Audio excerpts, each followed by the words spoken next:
Sylvie Paradiso, bonjour, bienvenue sur ma page Cap de vie pour une vidéo dans le cadre de mon défi 30 vidéos.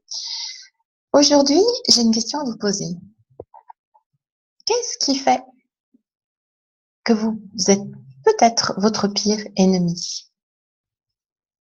Alors, c'est une question un petit peu étrange, mais par exemple, est-ce que vous avez un fort sentiment de solitude?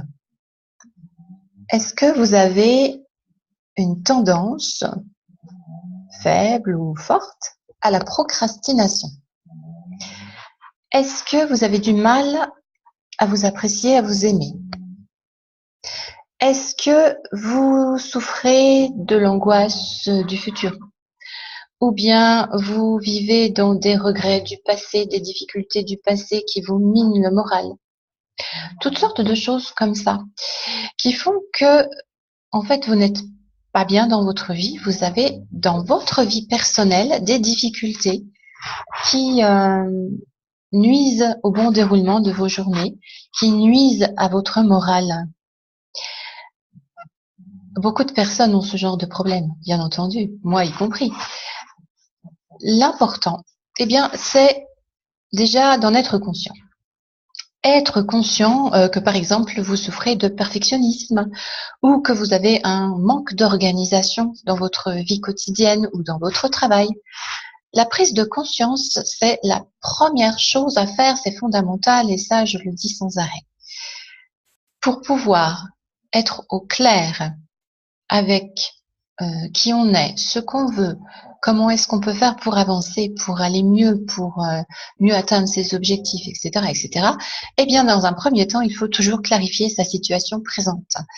Donc, essayez de déterminer clairement ce qui vous pose problème dans votre vie personnelle. Et enfin, à partir du moment où vous aurez mis un nom sur, bon, bien, apparemment c'est clair, mon problème c'est que, par exemple, je manque d'énergie. Ça me pose un vrai problème dans ma vie courante.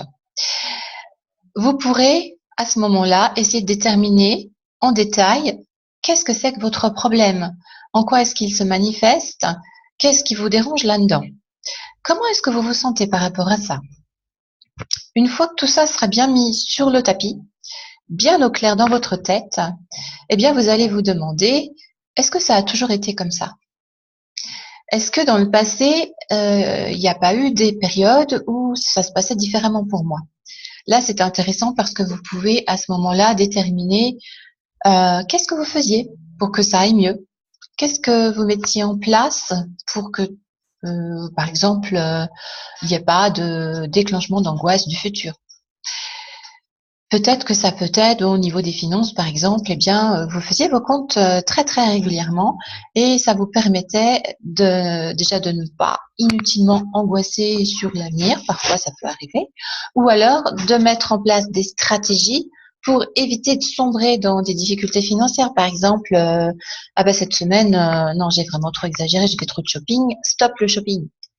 Il y a des personnes qui s'en rendent pas compte et qui oublient qu'elles ont déjà fait du shopping et y retournent et redépensent encore de l'argent, par exemple, et ça peut faire un trou financier à la fin du mois qui pose problème, crée des angoisses pour le futur. Si vous êtes désorganisé, vous allez vous rendre compte que autrefois, par exemple, vous ne laissiez pas traîner pendant une semaine toutes sortes de choses. Vous aviez pris l'habitude tous les 2 jours de passer dans les pièces et puis de ramasser tout ce qui traînait. Ce qui fait que finalement, il n'y avait pas trop de désordre chez vous. Tandis que maintenant, au bout d'un mois, par exemple, vous vous dites, oh là là là là, il va falloir vraiment faire quelque chose. Mais un mois, c'est trop tard, c'est trop long. Donc, déterminez les stratégies que vous pouviez avoir autrefois qui vous permettaient de ne pas avoir cette problématique. Si vous ne trouvez pas, à ce moment-là, il va falloir faire un effort d'imagination et vous demander qu'est-ce que je pourrais bien mettre en place, comment est-ce que je pourrais bien m'y prendre pour éviter de sombrer, par exemple, dans la procrastination. Je vous donne un exemple. Vous avez du mal à passer à l'action, vous avez votre grenier à ranger depuis des années et c'est vraiment quelque chose qui vous tient à cœur et puis ça vous encombre l'esprit de penser que ce grenier est encombré. dressez la liste de toutes les actions que vous pourriez avoir à faire. Écrivez-les. Déjà, ça vous sort tout ça de la tête. Ensuite, eh bien, demandez-vous qu'est-ce que je vais pouvoir mettre en place et quand. Mettez des dates butoirs. À telle date, j'ai fait telle action. Par exemple, à telle date, j'ai éliminé tous les objets, je ne sais pas, je vais dire n'importe quoi, qui datent de plus de 20 ans. C'est déjà un peu plus précis.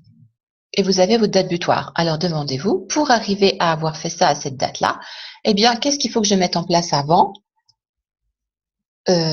Partez en arrière dans vos dates butoirs, mettez d'autres dates butoirs plus proches du présent et l'action que vous choisissez de faire.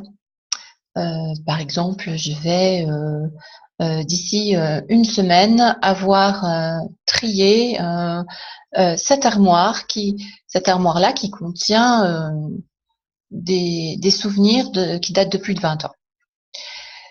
Ces petits morceaux-là, ils sont précis déjà, ils ont une date précise et ce sont des petits morceaux. Ça ne vous apparaît plus quelque chose de monstrueux et d'inatteignable. Vous pouvez vous en sortir comme ça.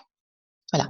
Il y a des techniques à mettre en place pour contrecarrer ce qui vous pose problème dans la vie, peu importe ce qu'est votre petite bête noire à vous, ce qui fait que vous êtes votre pire ennemi à vous-même. Vous pouvez très bien mettre en place des choses. Il suffit de clarifier la situation et de poser des jalons, tout simplement. Voilà, j'espère que ça vous aura été utile, cette petite vidéo. Vous pouvez me retrouver donc sur ma page Cap de Vie, bien entendu. Vous pouvez aussi me retrouver sur mon site internet Phénix, je renais de mes cendres. Merci et à bientôt pour une prochaine vidéo.